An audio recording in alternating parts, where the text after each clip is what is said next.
PCA represent the collective voice. Whether you're born in England or anywhere else in the world, if you've played professional cricket in England and Wales, then PCA are there for life, and it's not just while you're playing, it's after you finish your careers as well. The real purpose of the PCA is to champion the interest of professional cricketers across England and Wales. It was set up in 1967, and under Fred Rumsey's leadership at the time as one of the founding partners, there was huge progress made in to make sure that players were looked after and rewarded both financially but also off the pitch as well. So I wrote to every secretary of the club and every senior professional outlining my views on forming an association that could bring the players' view to the administration, and it went from there. They have developed a lot of the ideas we had initially and polished them. They are a true representation of the player in today's cricket.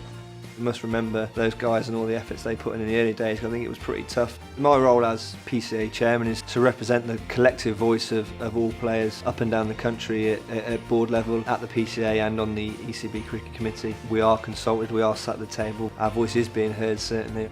The personal development and welfare angle is massive for players. Obviously, cricket is a short career and can end at any point. It's something outside the game. Should things happen that bring your career to an end prematurely, or from a long-term point of view, have your goals outside of the game for things to go into after cricket finishes. The Personal Development and Welfare Programme is made up of 6 PDMs who cover 3 clubs regionally.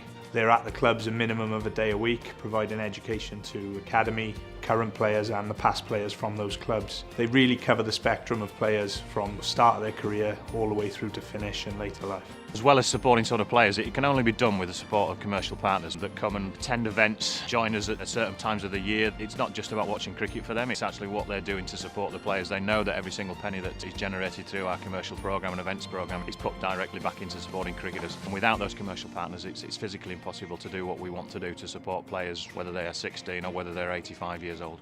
One of the areas that the PCA works with is the Team England Player Partnership. It's a partnership with all the England players that when they represent their country, the PCA look after and support them in their commercial needs, their contracts negotiations with the ECB, so it's all done together to make sure that they are fully supported if there are issues. It was so important that the PCA were able to represent the women. The England Women's Player Partnership was set up to look after the commercial programme and the financial distributions from the ECB to the players. It essentially gives the players ownership of how they want the contracts to be. They have their own voice through the PCA. I've always had the players' interests at heart, so to be part of an organisation that are doing some really good things for the players in this country, not just the women but the England men, the county players, it's a really important time for the game as a whole. You can get the right advice basically at the end of the phone at any time you need it. The PCA look after you from when you're starting off in the academy right through your careers, but probably equally as important, they look after former professional cricketers.